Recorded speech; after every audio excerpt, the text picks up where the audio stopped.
2장 8절과 9절, 제가 두 절만 하겠습니다. 한번 보시죠. 에베소 2장 8절 9절 찾으셔서 다 같이 함께 한 목소리 읽겠습니다. 시작. 너희는 그 은혜에 의하여 믿음으로 말미암아 구원을 받았으니 이것은 너희에게서 나는 것이 아니요 하나님의 선물이다. 행위에서 나는 것이 아니니 이는 누구든지 자랑하지 못하게 하리라. 아멘. 지난 시간에 나누었던 그 말씀을 이어서 한 번 더 가톨릭 교리와 관련된 말씀을 나누려고 합니다. 이 말씀을 드렸습니다만 방대한 가톨릭 교리 체계를 한두 번의 설교로 다 다룰 수가 없기 때문에 두 가지 분야에만 초점을 맞추고 있습니다. 첫째는 가톨릭 교리 가운데 가장 핵심적으로 비성경적인 내용들, 그 다음에 두 번째는 그보다 더 중요한 우리 개혁주의 개신교가 믿고 있는 복음의 진리가 어떤 것인가 하는 것을 나누고 있는 것입니다. 가톨릭 교리 안에는 비성경적인 내용들이 워낙 많아서 다 다룰 수가 없어요. 그리고 더군다나 자세하게 다룰 수가 없어요. 그래서 그 중에서 중요한 큰 내용들만 골라서 간단하게 다루겠습니다. 먼저 지난번에 말씀해드린 가운데서 중요한 부분들을 좀 다시 반복되지만 간략하게 제가 좀 요약을 해보려고 합니다. 왜냐하면 첫 설교를 듣지 못하시는 성도님들이 계실 것이고 그 첫 번째 설교 말씀에서 나누었던 내용들이 훨씬 더 중요한 핵심이기 때문에 한 번 듣고 끝나는 것보다는 요약하는 부분이라도 반복할 필요가 있다고 생각이 듭니다. 자, 우선 결론부터 말씀드리면 로마 가톨릭 가톨릭은 가장 큰 이단 종파라는 것입니다. 지난번 설교 때 못 들으신 분들에게는 이 아마 충격적으로 들으실지 모르겠어요. 가톨릭 기독교의 모체라고 있는 분들도 상당히 많습니다. 그러나 분명히 우리가 알아야 될 것은 로마 가톨릭은 현재 가장 큰 기독교 이단 종파입니다. 가톨릭이 이단이다 하는 이 말은 가톨릭 신자들은 모두가 다 구원받지 못한다 하는 말은 아닙니다. 어떤 분이 가톨릭 신자이면서 구원받은 진실한 크리스찬일 수 있어요. 가능합니다. 하지만 가톨릭이 이단이다 하는 얘기는 가톨릭 교리 체제 자체는 큰 이단이라는 것이죠. 왜냐하면 가톨릭은 기독교의 본질적인 진리를 부인하거나 부정하는 다른 종류의 이단 사이비 종파와는 다르게 성경적 진리를 가지고 있으면서도 그 위에 첨가된 내용들 때문에 이단이 된 이단 종파입니다.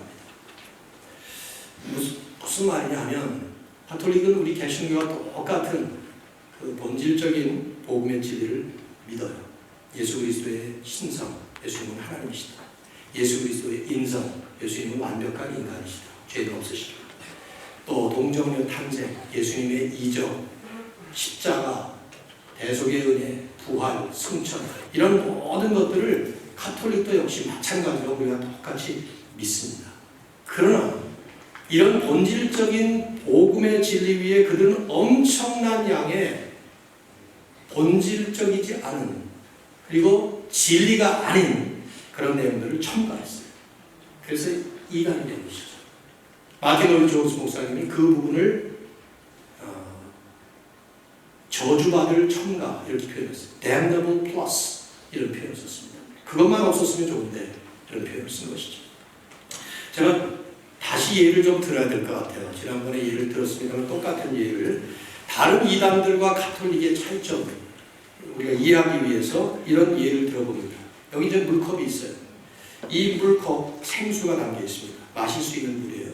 그런데 여기에 독약을 한 방울을 집어넣으면 그 약은 순식간에 물 전체에 퍼져서 이 물 전체가 독물이 되기 때문에 이건 마실 수가 없어요.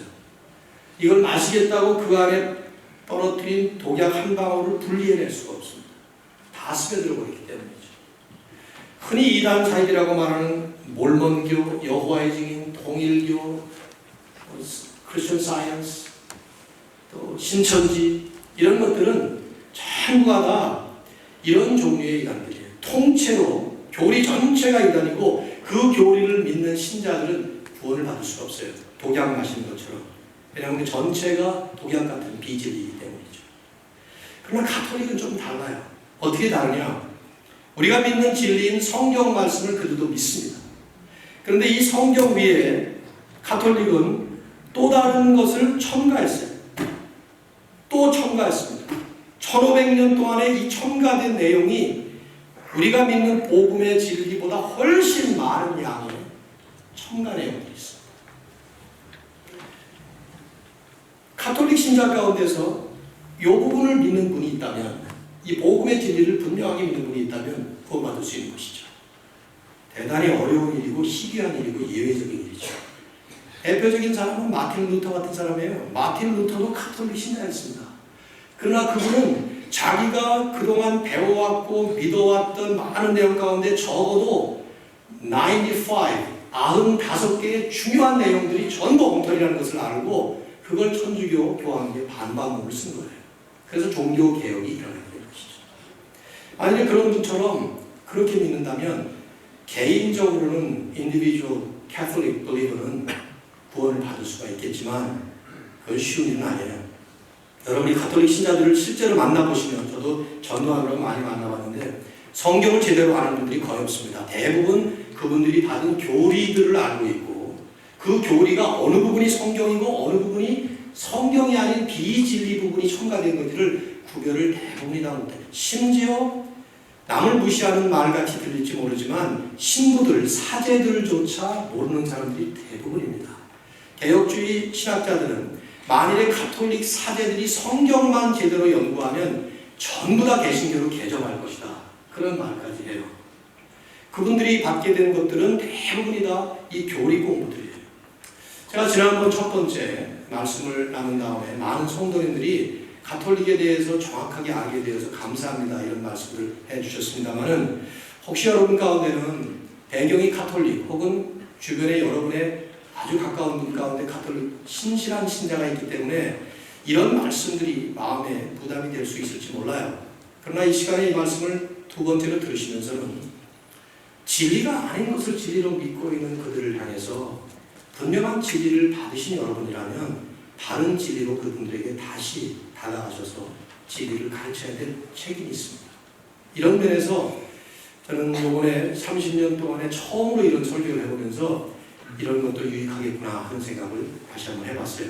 지난번에 나눴던 말씀들 가운데 세 분야를 나눴죠. 그 세 분야를 간단하게 좀 설명을 하고 넘어가겠어요. 더 중요하니까.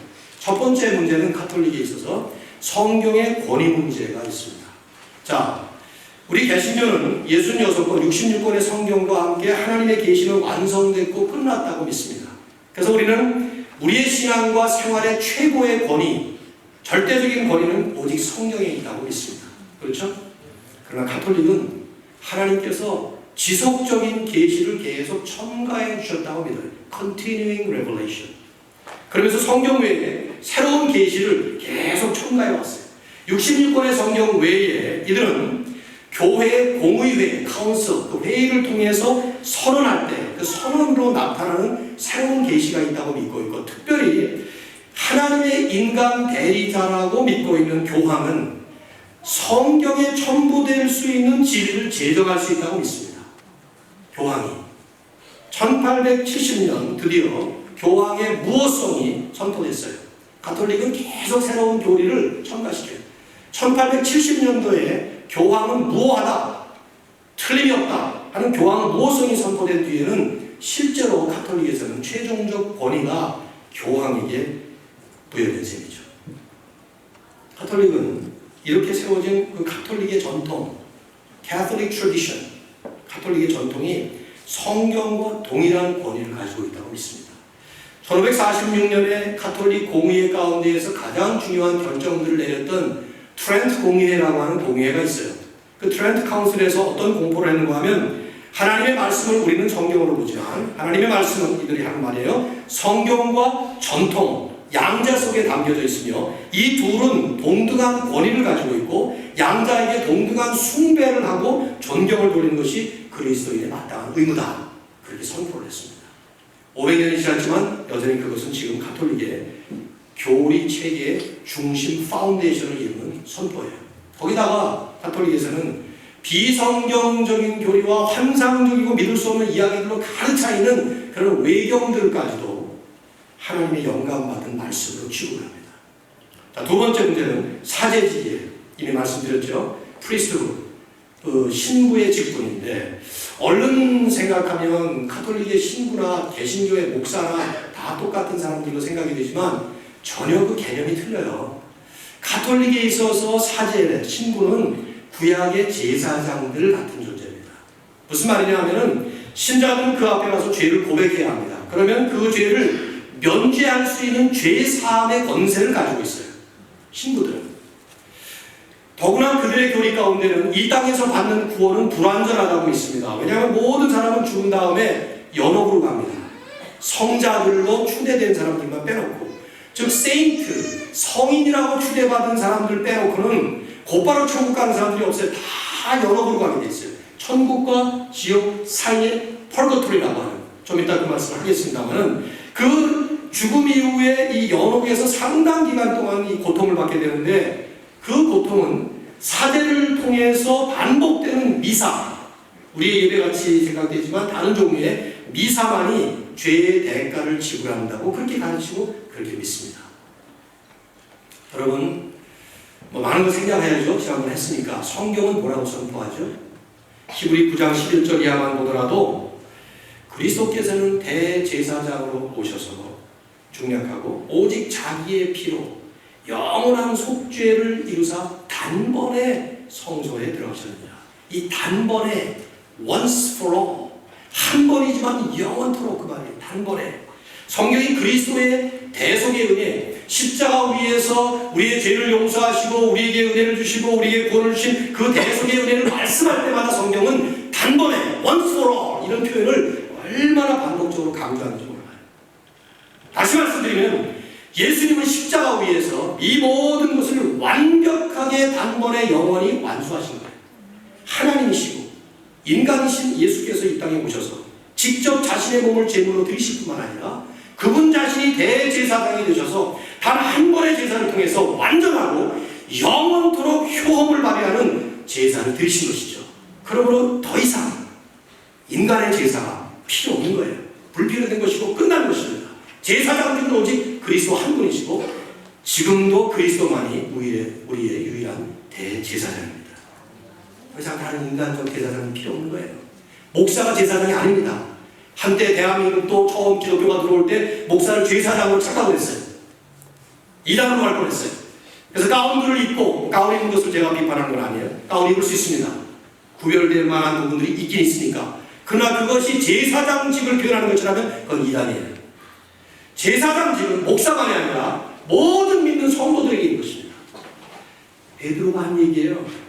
카톨릭의 첫 번째 교황으로 취급되고 있는 베드로가 스스로 말하기를 베드로전서 2장 9절에서 뭐라고 했어요? 너희는 택하신 족속이요 왕같은 제사장들이다. 누가? 모든 빌리버들, 모든 신자들이 왕같은 제사장들이에요. 물론 대제사장은 예수 그리스도시지만은 그 그리스도의 이름으로 그리스도의 피를 힘입어서 예수 믿게 된 사람들은 모두가 다 중간에 중보자 필요 없이 하나님께 직접 나아갈 수 있는 제사장이 된 것이죠. 이것을 종교개혁자들은 만인 제사장직이라고 불렀어요. Every believer is a priest. 모든 믿는 자들이 다 제사장이라는 것입니다. 여러분이 제사장이에요. 여러분이. 세 번째는 교황권 제도예요. 베드로부터 시작되는 교황권 제도. 다 자세히 설명을 드렸죠, 지난번에. 요약을 한다면 가톨릭은 그리스도께서 베드로를 첫 번째 교황으로 임명하셨고 교황 제도를 설립하셨다. 이렇게 주장을 하고 이렇게 믿습니다. 긴 설명은 안 하겠어요. 중요한 내용은 이들은 교황을 구약시대의 대제사장이 하나님과 사람 사이의 중보자였던 것처럼 교황이 중보자라고 믿습니다. 교황은 대제사장, 사제들은 제사장들이라고 보면 돼요. 대략. 교황은 한 사람이 죽을 때 그 사람의 영혼을 영혼에 보내는, 연옥에 보내는 권능이 있다고 생각해요. 그리고 그 연옥에서 이 사람의 고통을 덜어줄 수 있는 그리스도께서 주신 열쇠의 권능을 발휘할 수 있다고 생각합니다. 그렇게 믿는 것이죠. 마치 대통령이 사명권을 발동할 수도 있고 안 할 수도 있고 하는 것처럼, 그러면 풀려날 수도 있고 안 하는 것. 교황이 하나님과 사람 사이의 중보자라는 거죠. 대중보자라는 것이죠. 성경은 뭐라고 말하죠? 성경 한 구절만 들어도 디모데전서 2장 5절, 하나님은 한 분이시오, 또 하나님과 사람 사이의 중보자도 한 분이시니 곧 사람이신 예수 그리스도라. 명백하게 성경은 그리스도 한 분만이 중보자라고 하는데, 가톨릭 교회는 지금 그런 것들을 믿고 있어요. 아까 말씀드린 대로 성경 외에 너무 많은 전통들을 가지고 있기 때문에 그래요.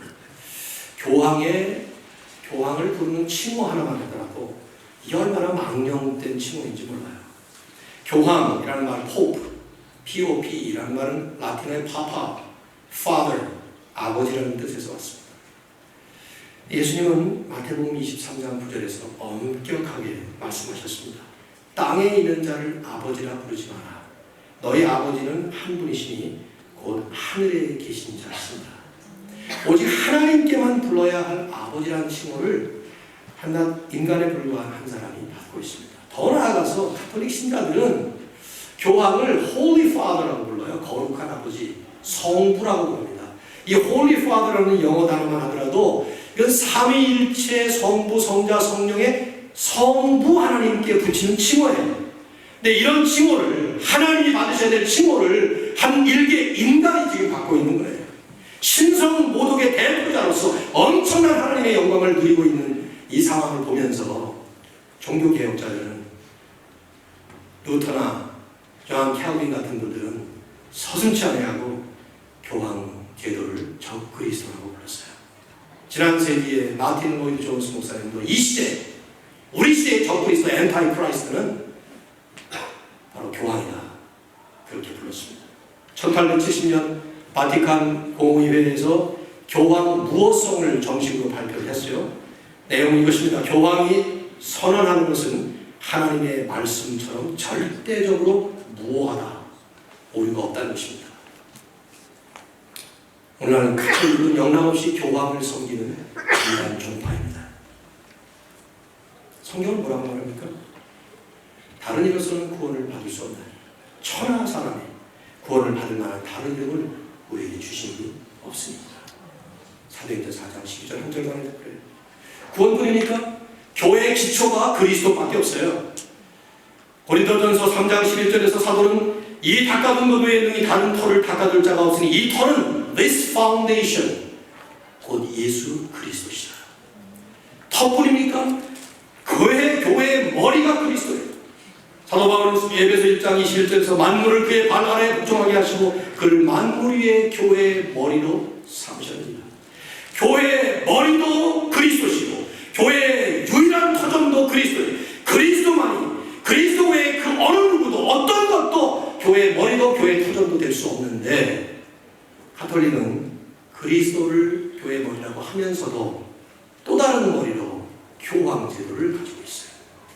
그래서 저는 지난주에 그런 말씀했죠. 지난번에 한 몸에 두 머리를 가진 괴물 같은 존재. 오늘 저는 여러분에게 네 가지 정도 좀 더 이제 가톨릭에 대해서 우리가 다 들어서 알고 있는 몇 가지 부분을 성경적으로 같이 좀 나눠야 되는데, 시간 가는 대로 제가 내용을 좀 얘기하도록 하겠습니다. 네 번째로 마리아 숭배에 대한 얘기.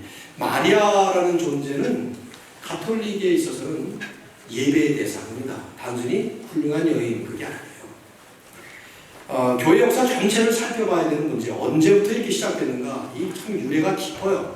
온갖 미신이 들어오고 이방 종교가 들어오고 그러면서 시작된 것인데, 사실 성경에는 전혀 나와 있지 않은 내용이죠. 근데 여러분 들어보십시오. 한번. 가톨릭 교회 안에서 가장 헌신적인 작가, 그 책 쓰는 작가 중에 한 사람으로 뽑힌 사람이 알폰스 데 리구오니라고 하는 주교인데, 이 사람이 쓴 마리아의 영광이라는 책이 있어요. The Glories of Mary. 한번 들어보실래요? 이게 이제 가톨릭에서 마리아에 대해서 가지고 있는 이들입니다. 제가 발췌를 했어요. 페이지와 함께. 82, 83페이지. 마리아는 진실로 죄인들과 하나님 사이에 있어서 평화의 중보자다. 죄인들은 오직 마리아에 의해서 용서받는다. 마리아는 우리의 생명이다. 80페이지. 그녀의 중재에 의해서 죄인들에게 이런 은총이 내려진다. 마리아에게 의지하지 않는 사람은 실패자요 길을 잃은 사람이다. 93페이지. 마리아를 통하지 않고 축복된 하나님 나라로 들어갈 수 있는 사람은 아무도 없기 때문에 그는 하늘의 문, 게이트 오브 헤븐이라고 일컬음을 받는다. 160페이지. 구원의 길은 오직 한 가지 방법, 즉 마리아를 통해서 들어갈 수 있게 열려있다. 마리아에 의해서 보호받는 사람은 구원을 얻을 것이며 그렇지 못한 사람은 멸망당할 것이다. 169페이지. 하늘과 땅에 있는 모든 권세는 마리아에게 주어졌다. 때문에 마리아의 명령에 모든 사람, 즉 하나님이라도 복종해야 한다. 아마 그 하나님은 예수님을 지칭하는 말일 거예요. 왜냐하면 마리아를 Mother of God이라고 부르거든요. 하나님의 어머니라고 부른다 이 말이에요. 예수님의 신성을 얘기하는 그것 때문에 나온 용어인데, 그래서 그런 하나님이라도 복종해야 한다. 이와 같이 하나님은 전 교회를 마리아의 지배 아래 두셨다. 180페이지. 우리는 예수께 호소하는 것보다 마리아에게 요청함으로써 우리가 구하는 것을 더 빨리 얻는다. 254페이지. 오 마리아여, 삼위 하나님은 그대의 이름을 모든 다른 이름 위에 뛰어나게 하셨고 그대의 이름 앞에 하늘과 땅과 지하에 있는 모든 자들이 무릎 꿇고 절하게 하셨나이다. 260페이지. 이 리골이라고 하는 이 작가는 로마 가톨릭 안에서 마리아 숭배를 가장 촉진시킨 장로입니다. 예수님 자리에 마리아를 앉힌 책임 있는 사람인데, 문제는 가톨릭은 이 사람을 성인으로 추대했습니다. 성자로 추대하면 연옥으로 안 갑니다. 곧바로 천국으로 갑니다. 이 사람의 업적이 훌륭했기 때문이죠. 그의 책을 여러 판으로 출판했습니다. 이 마리아 숭배 교리는 사실은 정말 1500년 동안에 발전된 대표적인 교리 중에 하나인데, 사실 지금의 가톨릭이 마리아에 대해서 가지고 있는 성모 사상, 숭배 사상의 이 체계는 지난 100년에 이루어진 거예요. 1900년대. 그래서 어떤 개신교 신학자는 지난 세기 1900년대가 마리아 숭배의 세기였다. 이렇게 표현까지 했어요. 뭐 어쨌든 이런 전체적인 얘기를 다 할 수는 없지만 성경을 보면 어디에도 마리아에게 기도할 수 있다, 해야 한다 하는 흔적도 없어요. 마리아를 숭배하고 마리아를 예배한다는 것은 찾아볼 수가 없습니다. 사실. 성경을 자세히 보면 오히려 재미있는 장면이 하나 나오죠. 여러분 마태복음 2장에 보시면 동방 박사들이 예수님이 탄생하셨을 때 요셉과 마리아의 집에 찾아가서 황금과 유향과 모략을 선물로 드렸죠. 그 장면 생각나시죠? 거기 2장 11절을 보시면 나중에 한번 여러분 가서 자세히 보세요. 우리말 성경 번역이 놓치기가 좀 쉬워요. 이렇게 적혀 있어요. 저는 마태에게 참 고마워요. 이렇게 쓴 것이. 집에 들어가, 동방 박사들이 집에 들어가 아기와 그의 어머니 마리아가 함께 있는 것을 보고 엎드려 아기께 경배하고 They worshipped him. 그 아기라는 3인칭 남성 대명사를 썼어요. 마리아도 같이 있는데. 그 다음에 보배합을 열어 황금과 유향과 모략을 예물로 드리니라. 거기 누구께 드렸다는 말이 우리말에 빠졌는데 영어 성경을 읽어보시면 presented to him. 아기 예수께. 이게 헬라어에 나오는 말이거든요. 난 이 표현이 참 재밌다는 생각이 들어요. 성경이 구체적으로 아기와 어머니 마리아가 함께 있는데 아기께, 아기 이렇게 안고 있었다 하더라도 아기께 worship, 아기께 present. 1854년 12월 8일에 교황 피우스 9세는 선포를 했어요. 마리아는 죄 없이 태어났다. 무염시태설이라고 부르는가요? Immaculate Conception. 이 교리는 이거예요. 이 교황이 발표한 교리인데 교황이 발표하면 교리가 되는 거예요. 이렇게 발표를 했습니다. 마리아는 죄 없이 태어났으며 그는 존재의 시초부터 원죄의 흔적 없이 자유롭게 태어났다. 모든 인류는 원죄를 가지고 태어나지만 오직 마리아만은 하나님의 특별한 이적에 의해서 예외적이 되었다는 것이죠. 그리고 병행해서 계속 발전된 교리는 마리아는 그 이후로 태어날 때만이 아니라 전 생애 동안 한 번도 어릴 때도 죄를 범하지 않았다는 것입니다. 자연스럽게 마리아 숭배로 발전하고 마리아는 신격화된 것이죠. 가장 최근에 발표된 교리가 있습니다. 그래서 마리아가 죽지 않고 승천했다는 거예요. 1950년에 발표가 됐어요. 11월 1일 베드로 성당에서 교황 피우스 12세가 발표를 했는데 이걸 몽소 승천설이라고 합니다. Assumption of Mary.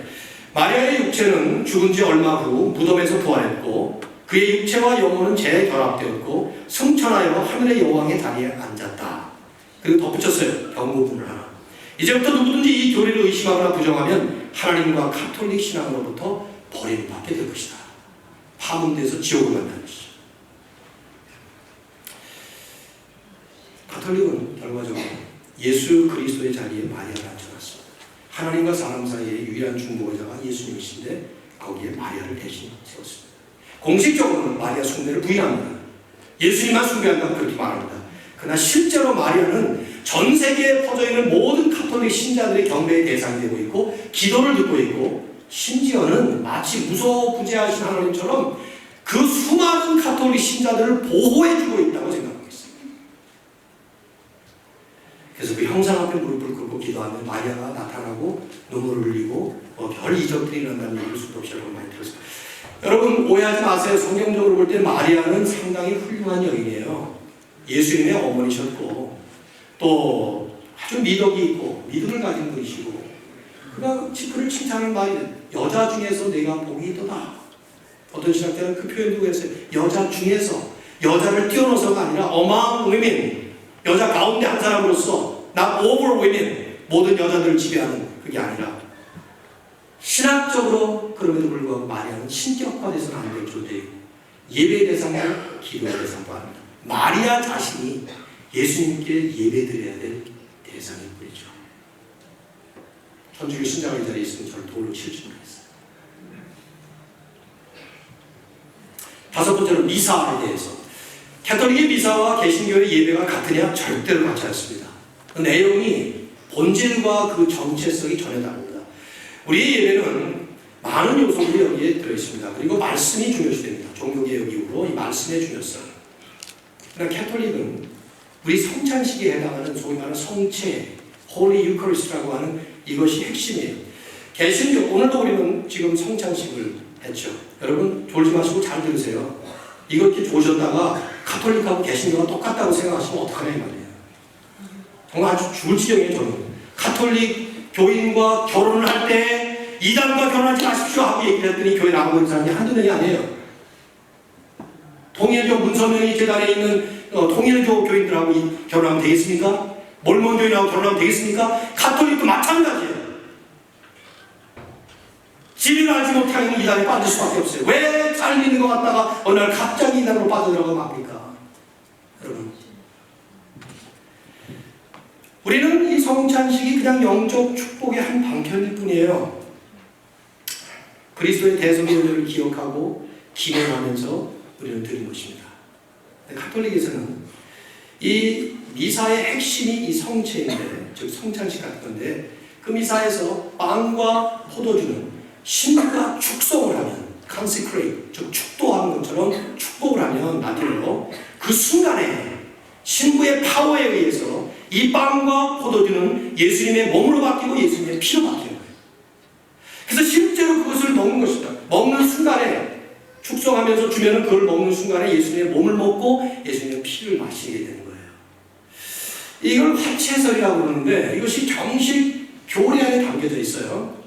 뉴욕 교리 문답 같은 데 보면은 그렇게 써 있는데 이걸 생략합시다. 교황 피우스 4세가 선언한 내용은 거기에는 빵의 전 실체가 살로 변하며 the whole substance of the bread 빵 자체가 살로 변하고 포도주의 전 실체가 피로 변하는 변화가 일어난다. 이걸 우리는 화채설이라고 부른다. 이게 교황이 발표한 얘기예요.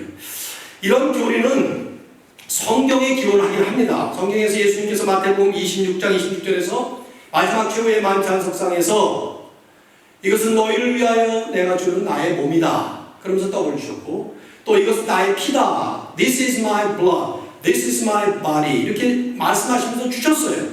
그러나 그걸 먹으면서 제자들이 마지막 최후의 만찬에서 먹을 때 그것이 예수님의 몸으로 변했다는 얘기예요. 예수님 그 앞에 있는데 아직 돌아가시지 않았잖아요. 예수님은. 말이 안 돼요. 이것은. 메타포, 즉 비유를 이건 직역하는 것인데 여러분 생각해보세요. 너무 어이가 없는 일이에요. 이것은. 누가 저에게 목사님 사모님 어떻게 생겼어요? 그러면 제가 사진을 꺼내서 사진을 보여주면서 이게 제 아내입니다 하고 말하면 This is my wife 하고 말하면 내가 그 사진하고 잠을 잔다는 얘기입니까? 성지만은 여러분 그런 거는 뜻이잖아요. 예수님이 나는 양의 문이다 그랬어요. I am the gate of the sheep. 그럼 예수님이 나는 문이다 그랬을 때 예수님이 문짝이라는 말이야. 근데 이런 옳지도 않은 말도 되지 않는 이런 것들을 믿고 이런 수천만 얼마나 됩니까? 얼마나 많습니까? 이 많은 사람들이 왜 이렇게 믿고 있는가? 그것은 이 가톨릭 교리가 형성된 배경 때문이에요. 콘스탄티누스 황제가 325년이니까 그때 기독교를 국교로 공인해버렸어요. 국교로 공인하기 전까지는 무진 핍박과 박해 때문에 정말 복음의 진리를 믿고 예수 믿고 목숨을 걸겠다는 사람들, 삶이 변화된 사람들이 크리스찬이 됐던 것이죠. 그런데 콘스탄티누스 황제가 국교로 선포를 하자마자 오히려 안 믿으면 문제가 되니까 수많은 사람들이 무작정 막 들어오기 시작했는데, 로마 헬라의 그 우상 신들과 신들의 개념과 제사 드리는 모든 양식과 이런 모든 것들이 그대로 여과 과정 없이 다 들어버린 거예요. 그때부터 이 주 4세기 때부터 드디어 카톨릭의 역사가 시작된 것입니다. 미신과 이방 종교와 그들의 모든 행위가 거르지 아니하고 그대로 다 들어온 것이죠. 전부 다. 그때부터 전설에다가 뭐 꿈을 꾸면 그 사람 책을 쓰면 거기 나오면 이게 성경 위에 계속 쌓이기 시작합니다. 전부 다. 1500년대가 와서 이 사람 저 사람이 종교개혁을 불끈 일으키다가 화형되고 참수당하고 그러다가 드디어 마틴 루터에 의해서 종교개혁이 개혁답게 일어나기 시작하지 않았어요? 존 켈빈이 일어나서 다시 또 성경적인 교회들을 대대로 정립하기 시작합니다. 그때 그들은 가톨릭을 정화시킨 게 아니에요. 가톨릭은 이미 이단 종교가 되어버리고 말았어요. 그래서 그들은 다시 원점으로 돌아가서 바울 신학을 통해 어거스틴으로 이어지는 그 신학으로 돌아가는 것이죠. 개혁주의 신학은 예수님, 바울, 사도들, 그리고 어거스틴, 그 다음으로 이어집니다. 그러니까 1500년 동안의 이 공백이 기독교의 공백이었던 거예요, 사실. 역사학교한테는 로마 가톨릭 화채 사상, 이 지금 피와 살을 먹는다는 이것이 고대 원시 종교 의식과 관계가 있다고 정확하게 지적을 했습니다. 과거에 고대 원시 종교에서는 카니발리즘이 있었습니다. 사람의 진짜 살과 피를 먹고 마시는 그것이 그대로 들어와서 영향을 끼쳐준 거예요. 그 사상입니다. 예수님의 피는, 예수님의 살은 2000년 전에 한 번으로 종결되었습니다. Final 종결됐어요. 성경에 명백하게 나와 있는 단번에 라는 이 표현 하나만 하더라도 수없이 나오는 말이에요. 자, 여섯 번째, 연옥의 교리에 관해서 이거 언급 안 하고 갈 수가 없어요. 가톨릭에서는 성자들을 빼놓고는 다 연옥으로 갑니다. 이 자리에 가톨릭 교인들이라면은 곧바로 천국에 갈 사람은 거의 아무도 없어요. 교회가, 가톨릭 교회 자체가 성자로, 성인으로, 세인트로 추대하지 않는 이상 모두가 다 폴거토리, 연옥으로 갑니다. 천국과 지옥 사이에 있는. 자, 이 연옥에 여러분이 먼저 좀 이해하실 것은요, 하나의 가정이 있어요. 연옥 교리 안에 담겨져 있는. 그건 뭐냐면, 하나님은 우리의 죄를 용서하시기는 하세요. 그런데 연옥 교리에 의하면 동시에 하나님의 공의, justice, 그 공의는 우리 죄인이 천국 가기 전에 죄에 해당하는 그 응분의 형벌을 받고 가야 된다는 거예요. 우리는 예수님께서 그걸 다 받으셨다고 믿잖아요. 여러분 잘 보셔야 돼요. 지금 왜 이단이 됩니다. 마치 어떤 죄인의 죄를 용서하기로 하는데 죄값을 다 치르라는 거죠. 그런 거랑 똑같은 거예요. 거기다가 이 연옥이라고 하는 그 지역이 교황의 특별 관할 안에 있습니다. 그래서 교황은 적합하다고 여겨질 때마다 그리스도의 지상 대리자로서 그의 특권을 사용해서 또 그 특권을 어느 한도 내에서는 교황을 대리해 줄 수 있는 사제들에게 나눠줘서 사면을 할 수가 있어요. 연옥에 있는 사람들. 가톨릭 신자들에게 있어서 이 연옥의 교리만큼 두려운 교리가 없어요. 전부 다 연옥을 가니까. 연옥에 가서 고통을 당하는데 그 고통을 당하는 기간, 이걸 어떻게 줄이느냐? 헌금을 많이 드리는 줄입니다. 여러분 세계사를 공부하실 때 들어보신 적 없으신가요? 중세시대에 교황의 권력이 하늘을 치솟을 때에 그들은 교황청, 이 건물 짓고 뭐 이런 일에 많은 사람들의 돈을 걷어들일 때 제일 많이 팔았던 게 면죄부예요. 면죄부, 죄를 면해주는 그런 증서가 있는데 그걸 어떻게 바라는가? 이런 식이에요. 예를 들면 지옥과 천국 사이에 지금 있는 그 펄거토리, 연옥에 있는 내 아버지, 내 어머니, 내 친척, 친구들을 위해서 내가 여기서 헌금을 드리면 되는데, 헌금을 드릴 때 헌금통에 헌금 떨어지는 소리가 크면 클수록 빨리 올라가는 거예요. 와! 하고 동전이 떨어지면 팡팡팡팡 올라가는 거예요. 이렇게 가르쳤어요. 지금도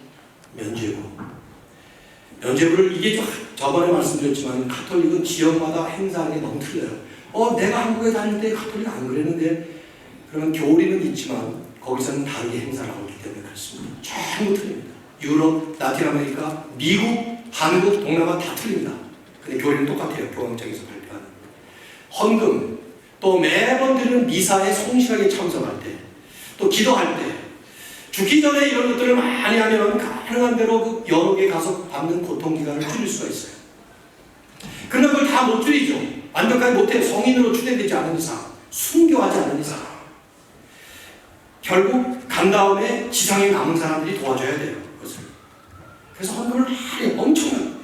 여러분 역사적으로 그리고 지금도 가톨릭 교회가 가난한 지역에서조차 엄청난 부를 축적하고 거대한 대성당들과 수도원들을 지을 수 있었던 비결은, 그것은 바로 이런 연옥 교리가 돈과 결탁되어서 행사되었던 것 때문입니다.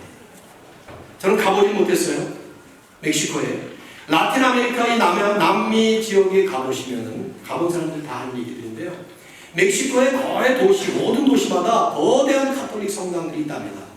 그런데 그 주변에는 아주 비참한 원주민들의 오두막으로 가득 차 있습니다. 그 사람들이 낸 돈으로 그런 거대한 성당들이 지어진 것이죠.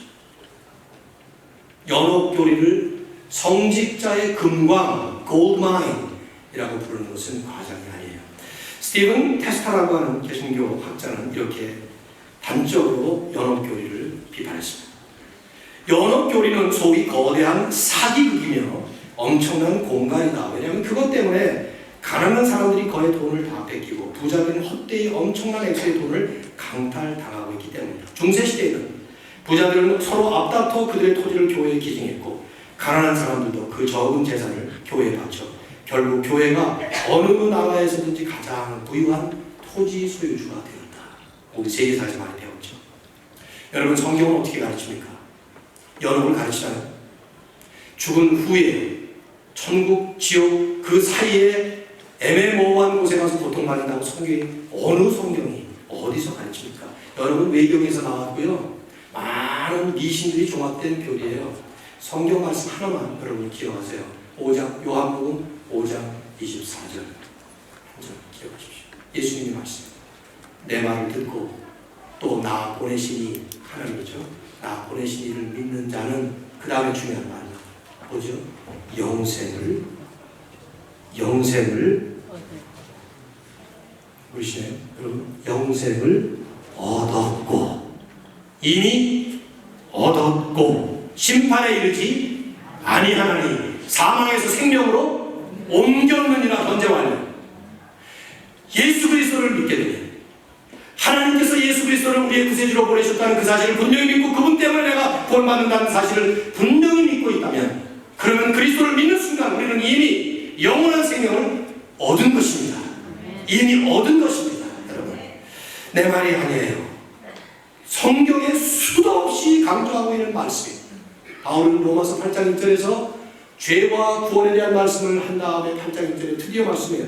이제 그리스도 안에 있는 자들에게는 결코 정죄함이 없느냐. Never! 정죄함이 없다. 가톨릭의 교리에 의하면 하나님은 그리스도를 십자가에 못 박으셔서, 우리의 죄 때문에 못 박으셔서 죽이신 다음에 또다시 우리를 벌하시는 반복된 형벌을 주신다는 얘기예요. 가톨릭은 엄청나게 무서운 교리입니다. 그리고 그것을 해소할 수 있는 유일한 길은 수많은 이런 것들 수많은 이 망상의 공포 교리에 대해서 종교개혁자들은 전면적으로 공격을 했고 부인했어요. 오직 성경이 말씀하는 천국과 지옥, 구원과 심판, 그건 아니었을 겁니다. 말씀드리죠. 마지막으로 하나 더 하고 마치겠어요. 고해성사. 이 고해성사라는 것은 성도들 가운데는 뭐 목사에게 찾아가서 가끔씩 상담을 하고 그런 걸로 생각하시는데 절대로 그건 아닙니다. 뭐 목사도 상담 받죠. 어려우신 일이 있거나 심지어 죄 문제도 담게 되고 그러는데 그거하고는 종류나 본질이 틀린 거예요. 고해성사, 이 페넌스라고 하는 것은 글자 그대로 페넌스, 이 고해이 들어있는데 멀티머 교리분답이라고 하는 그 카톨릭 교리 책자에 정확하게 고해성사를 이렇게 정의를 내렸어요. 고해성사란 세례 이후에 범한 죄를 사제의 사면을 통하여 용서받게 하는 성례다. 세례 이후, 가톨릭에서는 영세라고 그러죠. 그 영세 이후에 죄를 짓죠. 여러분도 죄를 짓고 저도 죄를 짓지 않습니까? 어떤 정도든 간에 그 범한 죄를 사제를 통해서 신부의 사면을 통해서 용서받게 하는 성례. 그건 성례예요. 송찬식과 같은. 이 고해성사의 본질은 두 가지입니다. 첫째는 사제에게 가서 자기 죄를 고백하는 거예요. 우린 누구에게 죄를 고백하죠? 네? 하나님에게. 거기서 혹시라도 목사님 그럴까 봐 겁이 나는데 하나님, 예수님이에요. 우리는. 그렇죠? 하나님에게 직접 갑니다. 대제사장 예수 그리스도를 붙잡고 우리가 제사장인데 직접 가는 거예요. 근데 사제에게 자기 죄를 고백해야 돼요. 사제에게 가는데 왜 이렇게 오랫동안 안 왔어? 야단 맞는 사람 수도 없이 많죠. 그렇죠? 근데 더 중요한 건 두 번째 내용이에요. 뭐냐면 세례 이후에 그 사람이 범한 죄를 용서받을 수 있는 유일한 방법으로 선행을 하는 것을 사제가 명령을 내립니다. 죄를 고백해요. 제가 가늠죄를 졌습니다. 그러면 너는 그건 한 40일 금식해라. 뭐 이런 식으로. 제가 도둑질 했습니다. 그러면 한 열흘 동안 금식해라. 뭐 이런 식으로 뭔가 선행을 주게 되는데 그 선행이 중요해요. 그 내용이. 이 고해성사 안에 가톨릭 교리 측에 의하면 하나님은 이 땅에 재판관으로 사제들을 세우신 거예요. 그래서 그 재판관의 재판을 통해서 죄를 지은 사람은 참회를 해야 되고 참회를 면죄를 받게 되고 자기 죄에 대해서 슬퍼하는 것을 보여주는 행위를 그 재판관을 통해서 배당받는 것이죠. 이게 가톨릭 교리예요. 이 뜻은 무슨 말이냐면 하나님은 죄인의 죄를 용서하실 때 예수 그리스도를 통해서 용서하시긴 하지만 그 죄인이 마땅히 당해야 되는 모든 형벌을 다 면하시지 않은 거예요. 남겨뒀다 이 말이에요. 결국 가톨릭은 그리스도의 속죄가 우리의 죄를 충분히 속죄하기에는 부족하기 때문에 우리들이 이런 선행을 통해서 어느 정도 보충해야 된다는 것을 가르치는 그런 교리가 된 것이죠. 여러분 가톨릭도 개신교처럼 개혁주의 개신교처럼 구원은 믿음으로 받는다 이렇게 말합니다. 그러나 동시에 플러스 알파가 있어요. 결국 궁극적으로 우리의 행위에 그것이 구원이 달려있기 때문에 교회 헌법의 순종함으로 인해서 구원을 얻는다고 그렇게 가르칩니다. 거기다가 하나 플러스가 있어요. 우리가 아무리 행위가 옳은들 그게 성인이 되지 않는 이상 연옥하는데 어떡하냐 말이에요. 그래서 나온 교리 가운데 하나가 적공의 교리예요. 적공, 공로를 쌓는다는 거예요. 이건 무슨 말이냐면 이미 천국에 가신 성인들과 특별히 대표자인 마리아는 엄청난 공로를 선행을 통해서 공로를 쌓아놓았어요. 이 공로 쌓은 것을 우리가 대신 빌려받는 거죠. 받는 거예요. 어떻게 받느냐? 가톨릭에서는 교회에 정기적으로 출석을 하고 헌금을 하고 미사에 참여를 하고 묵주기도를 하고 심지어 어떤 지역에서는 십자가 장식을 걸고 다니면 그 십자가를 통해서 받는다는 것이죠. 성인들의 이름을 부르고 성인들에게 기도를 하면 그 성인이 쌓은 공로를 내가 대신 받는 거예요. 내가 받는 거예요. 빌려준 거죠. 돈 빌려주듯이. 적공의 교리. 한마디로 가톨릭은 아주 정교한 그러면서 아주 복잡한 행위 구원 종교입니다. 닥터 C.D. 코울 박사는 가톨릭의 교리의 난점을 오류를 이렇게 지적했어요. 로마 가톨릭의 근본적 치명적 오류는 그리스도께서 구세주로서는 충분하지 않다는 것을 구세주로서 충분하다는 것을 부인하는 것이다. 통일교 문선명이 나올 때 여러분 들어보셨나요? 문선명이 뭐라고 얘기했습니까? 2000년 전에 십자가 위에서 죽은 예수는 모든 것을 다 완성하지 못했다. 그래서 다시 재림 예수처럼 자기가 나타났다. 그래서 문예수라고 했죠, 자기를. 생각나세요? 못 들어보셨나요? 가톨릭은 1500년 동안 260몇 명의 교황들이 이 예수 자리를 대신했고 그리스도가 이루신 속죄가 충분치 않다는 교리 속에 계속되는 겁니다.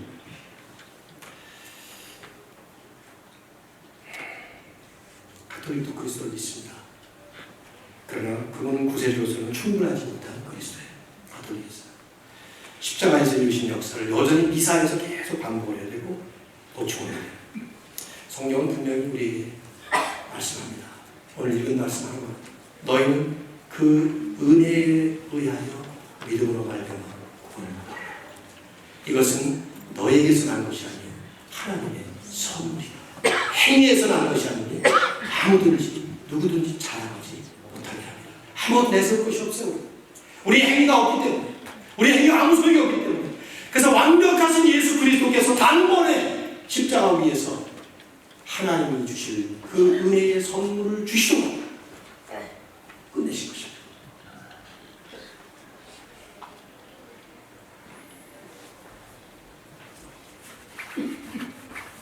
결론을 맺죠. 가톨릭은 구원의 수단으로서 성경과 전통을 함께 믿습니다. 믿음과 행위를 함께 믿습니다. 그리스도와 마리아를 함께 예배합니다. 그래서 그들은 이단입니다. 종교개혁자들은 이 가톨릭에 대해서 종교개혁을 일으킬 때 5가지 오직 솔라를 외쳤어요. 5 solas. 여러분 이건 기억하셔야 됩니다. 개신교 신자들은 Sola Scriptura, by Scripture alone, 오직 성경, 그 외에 다른 권위가 없습니다. 둘째, Sola Gratia, by Grace alone, 오직 은혜, 우리 행위가 아니에요. 우리의 공로가 아닙니다. 어느 누구의 공로가 아니에요. 오직 은혜로 구원받는 Sola Fide, by Faith alone, 믿음으로 받습니다. 그 선물을. Solo Christo, Christ alone, 오직 그리스도 한 분. 그리고 마지막으로 Soli Deo Gloria, Glory to God alone, 오직 하나님께만 영광을. 두 번에 걸친 말씀을 통해서 우리는 이단이 무엇인가를 얘기를 했는데, 파스칼이 말한 것처럼 거짓된 것 아무리 많이 알아봐야 소용이 없습니다. 진리를 알아야죠. 우리는 진리 위에 굳건히 서서 진리에 깊게 뿌리를 내리고, 그래서 어떤 종류의 이단 사설이 흔들어 놔도 흔들리지 않을 수 있는 그런 굳건한 바른 신앙이 필요합니다. 여러분, 복음을 바로 잘 익히시고, 그리고 주님 앞에 가는 날까지 흔들림 없이 가실 수 있기를 주의 이름으로 축원합니다. 가톨릭은 세상에 엄청난 존경을 받습니다. 왜냐하면 선행 때문에. 그 선행을 안 하면 구원을 못 받으니까 선행 때문에. 근데 기독교는, 개신교는 개신교라는 욕을 먹습니다. 개들이 믿는 종교라는 욕을 먹습니다. 왜요? 은혜로 구원을 받았다고 하면서도 행동이, 삶이 도대체 걸맞지 않기 때문에. 여러분 생각해 보십시오. 그렇다고 해서 우리가 복음을 버리고 진리를 버리고 다시 가야 되는 말이죠. 하나님이 우리에게 주신 은혜가 얼마나 큰지를 우리가 조금이라도 안다면 우리의 선행을 통해서 구원받고자 안 가는 것이는 그 불쌍한 구원받아야 될 많은 영혼들과 비교할 때 엄청난 축복을 받은 것인데, 이 축복이 헛되지 않아요. 너희 빛을 사람 앞에 비치게 하여 그들로 너희를 보고 너희 착한 행실을 보고 하늘에 계신 아버지께 영광을 돌리게 하라. 솔리